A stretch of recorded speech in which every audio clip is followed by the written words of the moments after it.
NFT Business, c'est le podcast qui parle de toutes les thématiques Web3. C'est pour ça que nous avons décidé de faire un épisode par mois pour aborder l'aspect légal. Parce que le légal, c'est la pierre angulaire, c'est la porte d'entrée de tous les projets. Je vais donc, à partir d'aujourd'hui, animer un épisode mensuel avec Mathieu Quignou, avocat et cofondateur du cabinet légal Brain à Paris. Il est spécialisé en droit numérique, propriété intellectuelle, AI, blockchain et NFT. Il a également créé une société de création NFT avec licence de propriété intellectuelle et cette société s'appelle Atto. Aujourd'hui, nous allons parler de la possibilité de mettre en demeure via un NFT. Alors, un NFT, c'est une ligne de code sur la blockchain et en général, ils sont utilisés pour prouver la propriété numérique. Comment peuvent-ils, Mathieu, servir aujourd'hui à mettre quelqu'un en demeure? Peux-tu nous expliquer? C'est une pratique qui est nouvelle. C'est assez intéressant, bien sûr. Hein. C'était pas du tout envisagé au départ d'avoir des mises en demeure via blockchain ou via NFT. Mais ça correspond finalement au développement de cet écosystème-là, où on n'a pas forcément de personnes qui sont clairement identifiées. Et où finalement on peut pas envoyer une lettre de mise en demeure classique à une adresse avec une personne qu'on a identifiée. Au niveau de la pratique, et on voit que ça vient plutôt des États-Unis et de l'Angleterre, un certain nombre de professionnels du droit et de professionnels aussi de la blockchain ont décidé d'envoyer des lettres de mise en demeure via NFT. Concrètement, qu'est-ce que c'est cette mise en demeure par NFT? On va avoir en fait un NFT qui est, comme on dit, airdrop, donc il est envoyé sur une adresse particulière de portefeuille blockchain. Donc dans mon wallet. Dans un wallet. Ok. Et on va avoir donc sur ce wallet-là un PDF avec dessus une lettre de mise en demeure plus classique qui va indiquer finalement les raisons pour lesquelles on envoie une lettre. Et ça peut être par exemple parce qu'il y a eu une escroquerie, parce que c'est un NFT. Par ailleurs, un autre NFT a été volé et qui se retrouve sur ce portefeuille-là qu'on veut identifier, avec lequel on veut interagir. C'est un mode en fait d'interaction qu'on va avoir. Je pense que ça anticipe un petit peu des pratiques qu'on va avoir ultérieurement avec des décisions de justice. Ok. Mathieu, avant de continuer, est-ce que tu peux expliquer aux auditeurs pourquoi avec le wallet on n'est pas identifiable directement? Donc le principe de la clé et donc du coup de la protection de la vie privée. Ouais, tout à fait. Alors le wallet en fait, c'est on a un couple clé publique, clé privée. La clé publique, c'est comme une adresse email, c'est-à-dire que c'est vraiment l'élément d'interaction clé sur la blockchain. On va pouvoir envoyer, par exemple, des Ethers ou une crypto-monnaie d'une adresse publique vers une autre adresse publique, et c'est en fait ça qui nous permet de nous identifier. Ta adresse publique n'est pas associée à un nom, un prénom, une adresse postale. C'est vraiment le seul élément d'identification et ça a été vraiment pensé comme ça. En tout cas, sur les blockchains principalement utilisées comme Ethereum ou Bitcoin.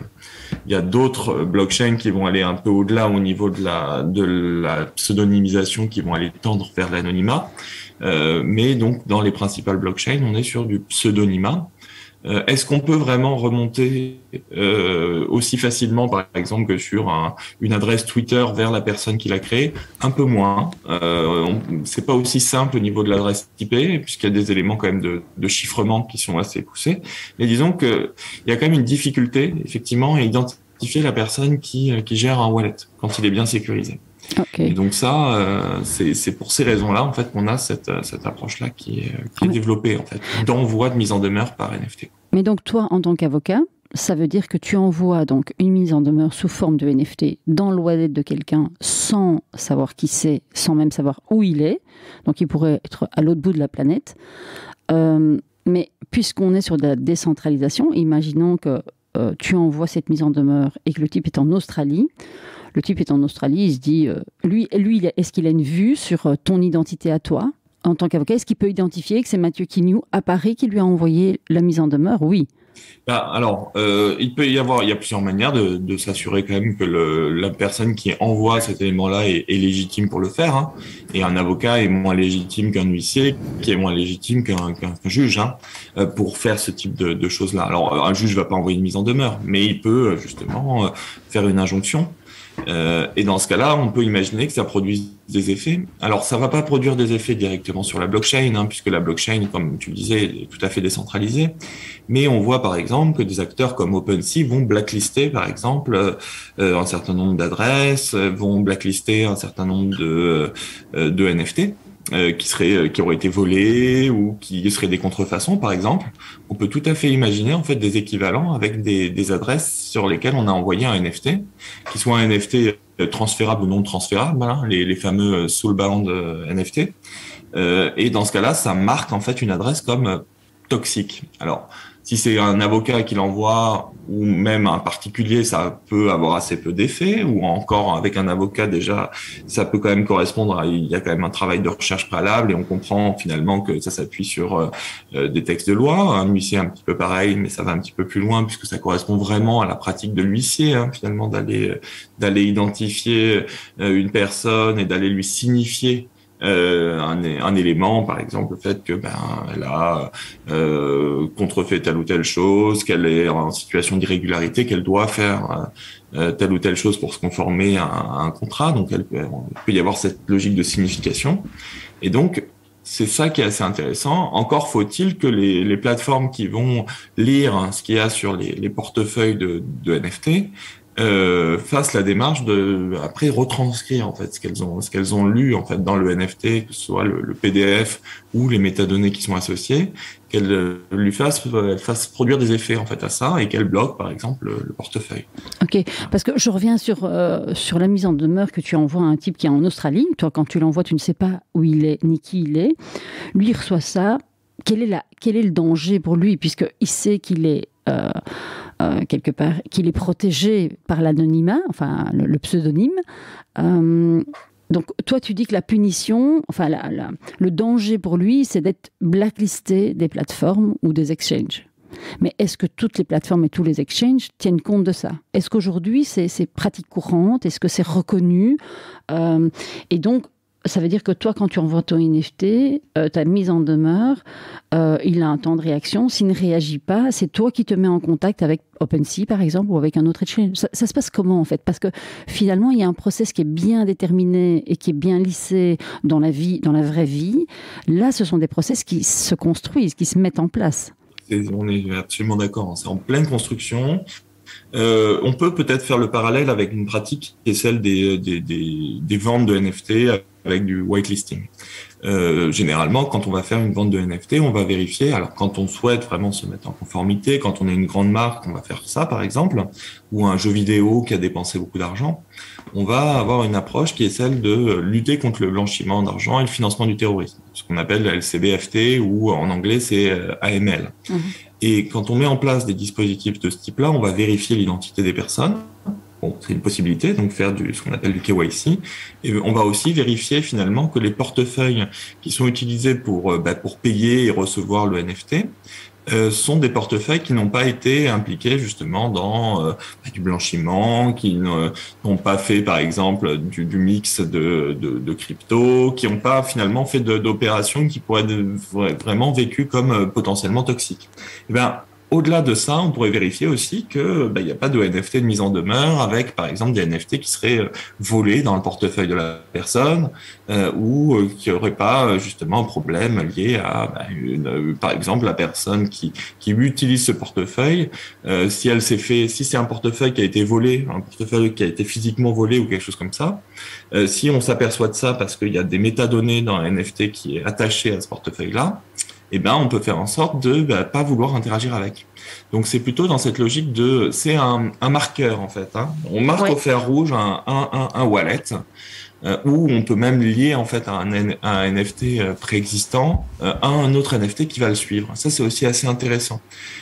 Et on voit que finalement, par exemple, quand on va dans les collections qui coûtent très cher, comme les Bored Apes, des choses comme ça, quand les NFT ont été volés, on voit finalement que ces NFT-là vont pas avoir la même valeur que les autres. Ouais. Ils vont pas suivre le floor. C'est un petit peu cette logique-là, mais poussée de manière un petit peu plus importante, avec plus de finesse finalement. Et dans cette logique-là, on est plus quand même sur de l'automatisation que dans du déclaratif vis-à-vis de la plateforme. C'est-à-dire que on peut aller déclarer auprès d'une plateforme qu'il faut qu'elle mette ce portefeuille un petit peu sur liste noire, hein, par exemple. Hein.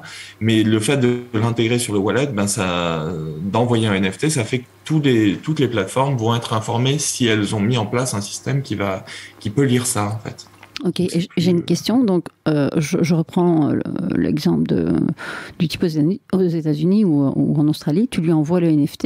Il n'y a pas de process qui l'oblige à accepter le NFT. Le NFT arrive automatiquement dans son wallet. Il doit l'accepter normalement. Eh bien non, on a justement, c'est un point qui est assez délicat, c'est qu'on peut tout à fait envoyer à n'importe qui, n'importe quoi hein, sur la blockchain.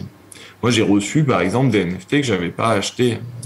C'est le principe un peu de airdrop. On envoie, en fait, et c'est reçu sur le portefeuille, quoi. Ok, mais là aussi, il y a un danger. Parce que si tu m'envoies un truc qui a été volé, je risque de me retrouver avec un marqueur, avec un NFT marqué dans ses métadonnées comme suspect.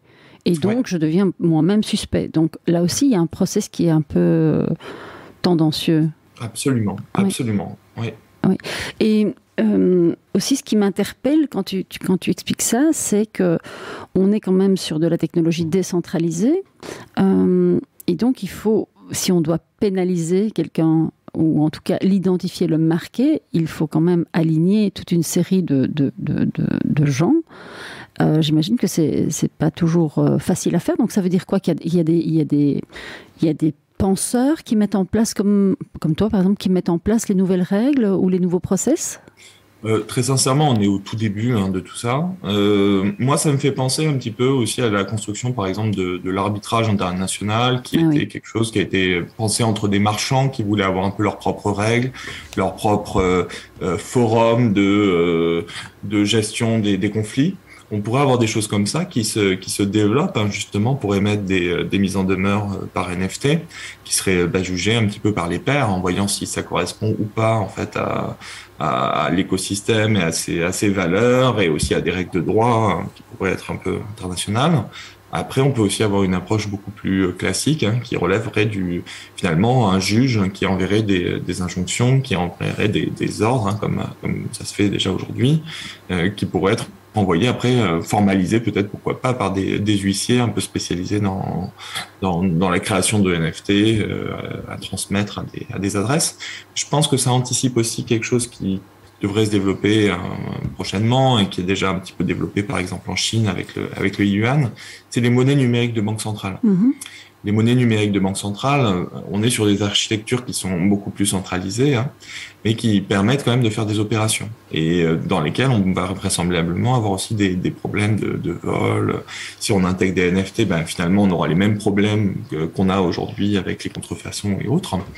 Et on peut tout à fait imaginer là que quand un juge décidera quelque chose et que ce juge sera compétent sur cette blockchain, finalement, on aura compétence pour dicter un comportement ou sanctionner une personne, on pourra tout à fait finalement immédiatement interagir avec son portefeuille. Alors là, on aura quand même peut-être moins le problème finalement de l'identification de la personne, puisqu'on peut imaginer que si on veut créer un portefeuille sur une monnaie numérique de banque centrale, on doit donner son identité, etc. Mais ça aura une instantanéité sur les fonds, donc une logique de gel d'avoir par exemple immédiat. Donc on anticipe un peu cette pratique, à mon avis, qui risque d'être assez vraiment transformer quand même les pratiques de commerce, que ce soit au niveau interne et encore plus au niveau international. Ouais, ça fait un peu paniquer quand tu dis qu'ils auront la possibilité de geler nos avoirs de façon instantanée et automatique. C'est un peu paniquant parce que tu pourrais te dire que tiens, tu payes pas ton procès, on te gèle ton compte.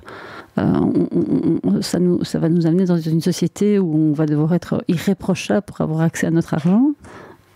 Peut-être, on ne sait pas. Alors, il y aura certainement des pays où ce sera plus rigide que dans d'autres. Et voilà, après, il faut quand même respecter un certain nombre de règles de droit. Et tout ça, en tout cas en Europe, sera mis, à mon avis, en place de manière très, très progressive. Il y aura des garde-fous. Ce ne sera peut-être pas le cas dans d'autres pays, mais en tout cas en Europe, on est quand même, je veux dire, très attaché, par exemple, aux droits fondamentaux, aux droits de l'homme, qui vont même sur des questions comme celle-là, éviter quand même de porter trop atteinte à des libertés de manière déraisonnable, etc. Pour autant, bon, la question des gels d'avoirs, elle existe déjà, c'est-à-dire que quand un juge va donner un ordre de saisir des fonds ou de geler des avoirs, la banque commerciale classique qui est en bout de chaîne et à laquelle l'huissier va s'adresser pour procéder à ce gel d'avoir va devoir le faire. Hein. Alors c'est plus long, il y a une latence qu'on aura peut-être beaucoup moins sur les mesures réalisées sur blockchain. On a toute une logique, par exemple, de référés, de mesures un peu d'urgence qui vont être faites de manière, comme on dit, non contradictoire. C'est-à-dire qu'il y a une seule partie qui va défendre sa cause et comme elle est dans l'urgence et qu'elle doit cacher ça pour que la mesure soit efficace, c'est juste, en fait, à ce moment-là du process que les personnes qui vont geler les avoirs seront au courant. Dans une logique avec blockchain, ça limite encore cette latence-là et ça peut être, du coup, ça peut rendre encore plus efficace ce type d'action, enfin, voilà. Oui, et donc tu expliquais en début de podcast qu'en fait la mise en demeure sous forme de NFT avait été pratiquée en Angleterre et aux États-Unis, mais est-ce que c'est envisageable que ça soit fait en France, par exemple? Enfin, est-ce que ce sont déjà des pratiques faites en France? À ma connaissance, c'est encore très nouveau. La question, c'est la reconnaissance par le juge de cette pratique-là. Moi, je pense pourquoi pas. Si c'est à ce niveau-là, ça me paraît pas fantaisiste d'imaginer quelque chose de ce type-là en France. Après, quand cette mise en demeure est envoyée par un avocat ou un huissier, bon, elle a une valeur un peu de marqueur, c'est-à-dire qu'on dit voilà, on a identifié ce portefeuille comme toxique. Encore faut-il qu'on laisse la possibilité quand même à l'autre partie, donc qui reçoit ça, de répondre. Hein, ça, c'est quand même un point assez important. Et après, effectivement, moi, je pense que par contre, les injonctions de juges qui seraient émises sur blockchain via des NFT peuvent être des choses très intéressantes. Ça, pour le coup, marquer des adresses comme ça, soit avec une autorité qui pourrait être, par exemple, l'AMF, imaginons ça, ou un vrai juge en tant que tel, ça pourrait être assez intéressant pour aussi permettre quand même de maintenir quand même cette logique de décentralisation, mais aussi permettre aux opérateurs, on va dire de bonne foi, de pas, enfin d'être un petit peu protégés face à des opérateurs qui ont déjà montré qu'ils étaient vraiment dans une démarche de falsification, de fraude, etc. Donc ça permet de les écarter un petit peu, en tout cas du process. C'est pas inintéressant. Mais pour que ça soit vraiment efficace, alors on doit rentrer ou avancer en tout cas vers une logique de wallet unique. Parce qu'aujourd'hui, on a plusieurs wallets. Et la question, c'est si j'ai un wallet qui est notifié avec un warning rouge, attention, est-ce que je peux le désactiver et en ouvrir un autre ? Et c'est pas faux. Après, on est bien d'accord que ça, sur cet angle-là, ça faciliterait les choses, mais je pense que c'est, en tout cas, sur des logiques de blockchain, ça paraît pas envisageable, à mon avis, hein, de bloquer cet accès-là. Et puis, si on est sur du wallet unique, ça veut dire qu'on a identifié la personne, donc on a fait un KYC préalable. C'est des choses qui ont été proposées, hein, au niveau européen, d'avoir une obligation, en fait, de KYC pour ouvrir un portefeuille. Ça a été rejeté. Je pense que c'est plutôt une bonne chose quand même de laisser quand même un peu de liberté, de considérer qu'on est encore sur un écosystème qui est expérimental. Après, effectivement, quand on a vraiment un actif qui a été volé, pouvoir l'identifier, pouvoir produire des effets autour de la personne qui le détient, ça peut être intéressant. À mon avis, ça se passe plutôt au niveau des plateformes, c'est-à-dire que obliger les plateformes à intégrer un certain nombre de normes techniques pour identifier les wallets toxiques, comme on le fait un petit peu avec les démarches de KYC et de lutte contre le blanchiment d'argent, c'est pas inintéressant. Je pense que ça permettrait quand même d'assainir un peu certains points de l'écosystème sans aller vers quelque chose non plus d'extrême et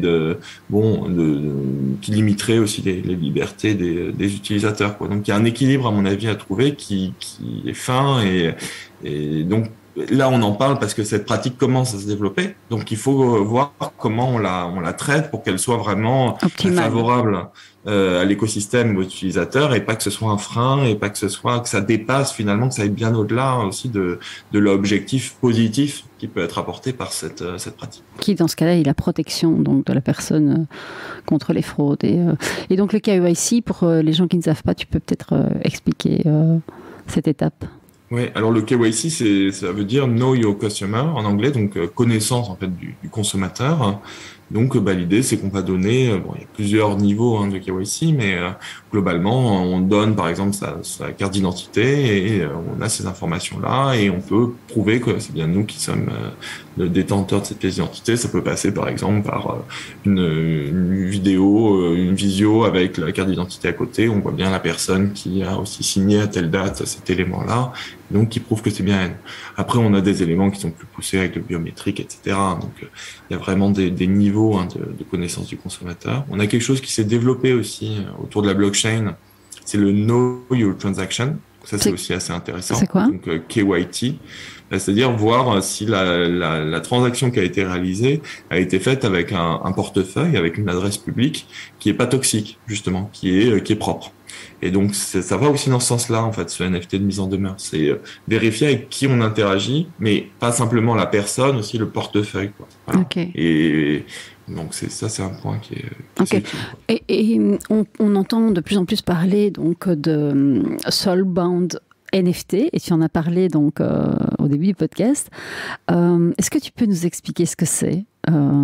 Parce que c'est assez nouveau, en fait. On le voit là depuis quelques mois, mais on n'entendait pas parler de ça avant. Alors, c'est un NFT. Alors, ça a été, c'est Vitalik Buterin qui a utilisé le terme soulbound NFT. C'est assez intéressant. Bon, ça préexiste, tout à fait. Ça a déjà été discuté avant, notamment. C'est beaucoup de personnes qui travaillent sur l'identité décentralisée, en fait, qui s'intéressent à la question des NFT ou en tout cas des actifs non transférables sur blockchain. Soulbound, l'idée en fait c'est que c'est du non transférable. L'idée étant en fait on a un portefeuille, on a à la fois des actifs qui peuvent être vendus, échangés, etc. Et on a d'autres éléments qui relèvent plus en fait du sujet. C'est-à-dire que on aura fait par exemple une validation de justement on aura fait un KYC par exemple auprès d'un opérateur certifié avec lui aussi une adresse certifiée reconnaissable par exemple qui peut être un petit peu comme on a aujourd'hui avec France Connect. On ferait un France Connect avec une identification. France Connect aurait une adresse publique sur une blockchain et enverrait en fait en quelque sorte un certificat à la personne qui détient le portefeuille en disant voilà, ce portefeuille était validé comme étant le vôtre. Bon, et voilà. Et ça peut pas être transféré, c'est-à-dire qu'on peut pas l'envoyer à un autre portefeuille en disant voilà, moi je vends mon passeport ou je donne en licence mon passeport à un tiers. Voilà, donc il est lié à ça. Alors ça n'empêche pas de pouvoir dénoncer ça. On peut tout à fait imaginer des choses avec quand même des modifications des métadonnées si le portefeuille est volé. Mais en tout cas, ça lie le NFT de manière définitive à un portefeuille qui peut être transféré. Et on peut imaginer beaucoup d'usages autour, par exemple, aussi de la certification de compétences. Voilà, il y a des choses les CV, les diplômes, etc. Et on sait qu'il y a beaucoup de faux dans les diplômes. Je crois que c'est 14% en France ou en Europe. Donc c'est énorme. Mais donc ça serait aussi carte d'identité, passeport, permis de conduire. Donc tous ces papiers administratifs, en fait, officiels administratifs. On peut imaginer ça. Alors, encore faut-il que les personnes souhaitent l'intégrer sous ce format-là, mais c'est l'idée en fait de ces soulbound tokens. C'est un des usages, on va dire le principal aujourd'hui qui est discuté, c'est plutôt lié en fait à justement des éléments de certification d'identité ou de caractéristiques d'une personne. En fait. Ok, c'est intéressant parce qu'en Belgique, en fait, on a un ministre qui travaille sur le wallet pour intégrer donc dès 2023 tous les papiers d'identité dans un wallet numérique. C'est un super projet, si ce n'est que nulle part il n'est dit que c'est sur la blockchain. Et donc, en quoi est-ce que justement ça protège des faux et des falsifications éventuelles? Donc, ça tombe bien, on le voit cet après-midi. Donc, on lui parlera du soulbound NFT. Merci Mathieu.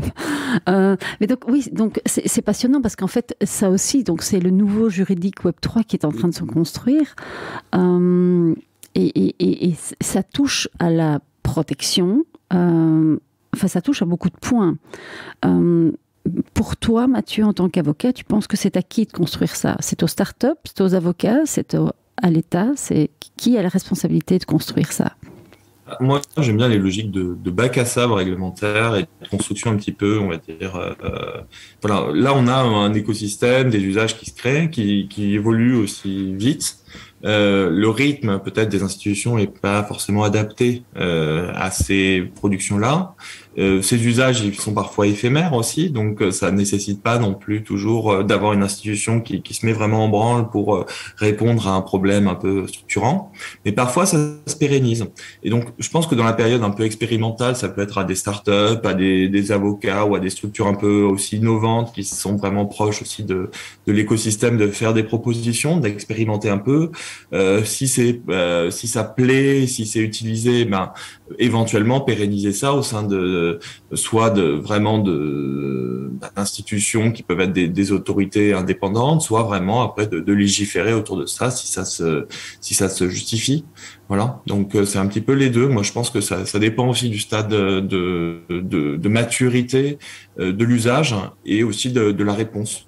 Et peut-être que souvent il y a aussi des financements européens, des financements nationaux pour de ce type d'initiative-là. Je pense que c'est intéressant aussi de pas d'avoir vraiment une démarche comme ça, de financement de projets de régulation un petit peu, on va dire public-privé. Voilà. Ouais. Donc aujourd'hui en France, je suis un artiste, j'ai un NFT qui a été volé ou copié.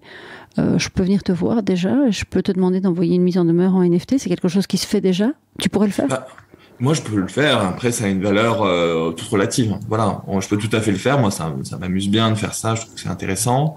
Je pense que les sociétés de gestion collective, les organismes de gestion collective, les OGC, par exemple la DAGF ou la SACEM, ont aussi peut-être un petit peu dans leur ADN ce type d'approche-là pour pouvoir protéger un peu leurs artistes. Donc, c'est aussi intéressant de pouvoir faire ce type de choses-là pour finalement accompagner les artistes, les protéger, montrer qu'il y a vraiment un suivi.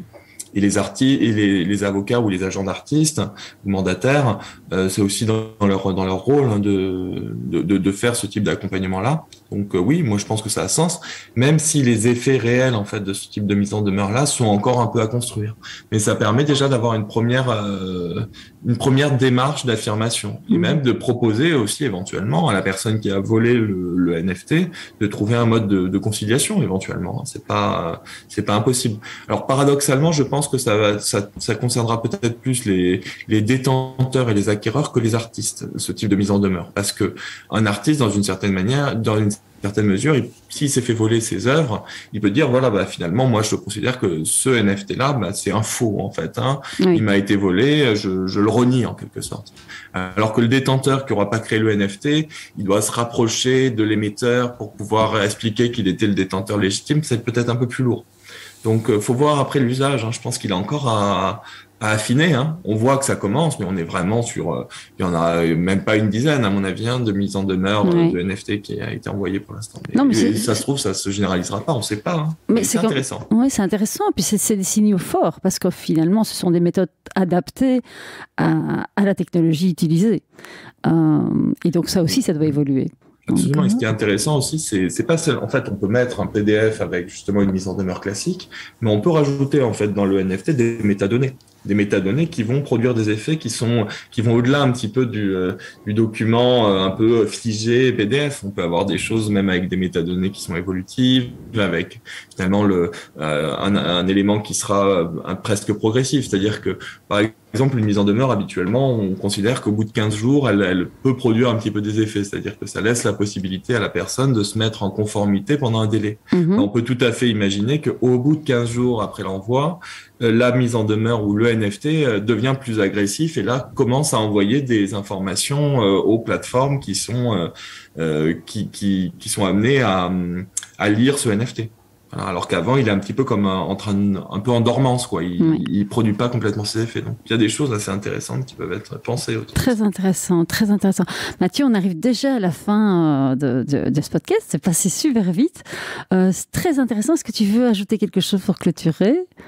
Écoute, non, je pense qu'on a fait un petit peu le tour, en tout cas, du sujet comme on peut pour l'instant, et que ça ouvre des perspectives, en tout cas, pour les pratiques judiciaires, en tout cas, ces NFT. Ouais. En tout cas, c'était super, parce que c'est vrai qu'au départ, on se dit légal, ça va être barbant, oh là là.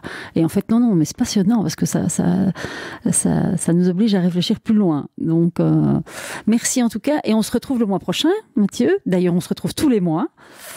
merci pour toutes ces explications. Merci pour votre écoute. N'oubliez pas de vous abonner à notre podcast, à nous faire monter dans les algorithmes et de vous affilier à notre newsletter. On vous racontera toutes les petites infos croustillantes qui se passent avant et après les podcasts, l'enregistrement des podcasts. Bonne écoute à tous.